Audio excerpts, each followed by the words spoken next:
کوتوال کوفہ ایاس ابن مزارب کی گھبراہٹ۔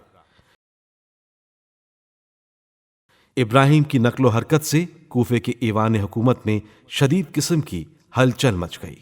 حالات کی روشنی میں ایاس ابن مزارب اجلی، جو کہ عبداللہ ابن مطیع والی کوفہ کی طرف سے کوتوال شہر مقرر تھا، عبداللہ کے پاس گیا اور اس سے کہا کہ میں آج کل کوفہ میں جس فضا کا اندازہ لگا رہا ہوں اس کا لازمی نتیجہ یہ ہے کہ عنقریب کوفے میں فتنہ عظیم برپا ہوگا۔ میں برابر دیکھ رہا ہوں کہ ابراہیم ابن مالک اشتر اپنے ساتھیوں کے ساتھ رات کے وقت مختار ابن ابی عبیدہ ثقفی کے پاس جاتے ہیں اور رات گئے تک ان سے گفتگو کیا کرتے ہیں۔ مجھے یقین ہے کہ یہ لوگ عنقریب کچھ نہ کچھ ضرور کریں گے۔ میں حالات حاضرہ سے امیر کو مطلع کر کے درخواست کرتا ہوں کہ اس کی طرف خصوصی توجہ مبذول فرمائے۔ عبداللہ ابن مطیع نے ایاس کی باتوں کو غور سے سنا اور حفظ ما تقدم کے لیے اس نے یہ بندوبست کرنا ضروری سمجھا کہ کوفے کی ناکہ بندی کر دے۔ چنانچہ ابن مطیع نے ایاس کے مشورے کے مطابق کوفے کے محلوں کے داخلی راستوں پر 500 سواروں کے دستوں کے ساتھ ایک ایک افسر مقرر کر دیا اور لوگوں کو حکم دیا کہ تم لوگ اپنے اپنے محلوں پر پورا قابو رکھو اور جن کو دیکھو کہ وہ فتنے کے ارادے سے برآمد ہوا ہے اس کا سر تن سے بے دریغ جدا کر دو۔ اس نے ایاس ابن مزارب کو حکم دیا کہ تو اپنے محلے کی حفاظت کے علاوہ 100 سواروں کو ہمراہ لے کر کوفے کے شہر اور اس کے بازاروں اور گلیوں کا رات میں چکر لگایا کر۔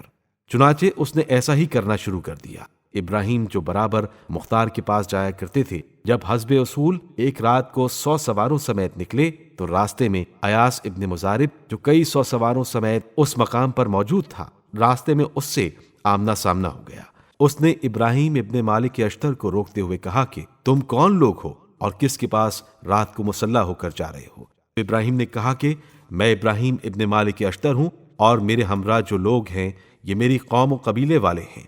ہم لوگ ایک اہم کام کے سلسلے میں نکلے ہیں۔ ایاس نے کہا کہ وہ اہم کام کیا ہے جس کے لیے تم لوگ آدھی رات کو مسلح ہو کر نکلے ہو؟ ابراہیم نے کہا کہ جو اہم کام بھی ہو تم کو اسے کیا ہے، اس کے متعلق ہم سے بحث نہ کر اور ہمیں اپنے راستے پر جانے دے اور تو خود اپنے راستے پر یہاں سے چلا جا۔ ایاس اور ابراہیم میں بحث۔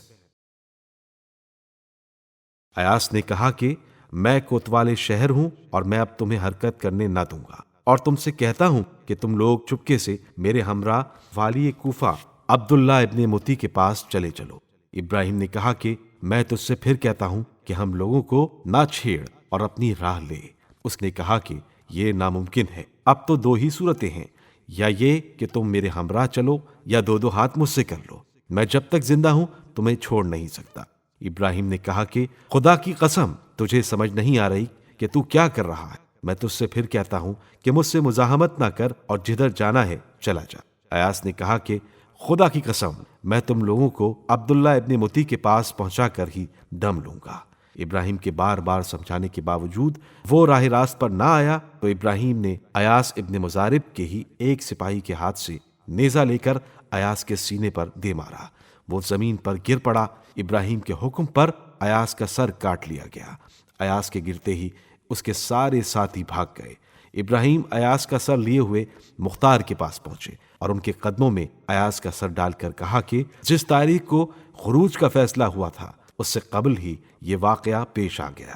جناب مختار نے بڑی مسرت کا اظہار کیا اور کہا کہ ایاس کا قتل ہمارے لیے فعال نیک ہے، انشاءاللہ ہم اپنے مقصد میں مکمل طور پر کامیاب ہوں گے۔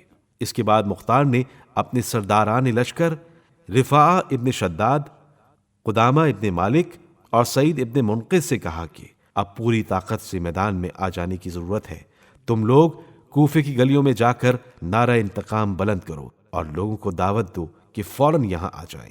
اور لوگوں نے کوفے کے بازاروں اور گلیوں میں یا لسرات الحسین کا نعرہ لگانا شروع کر دیا۔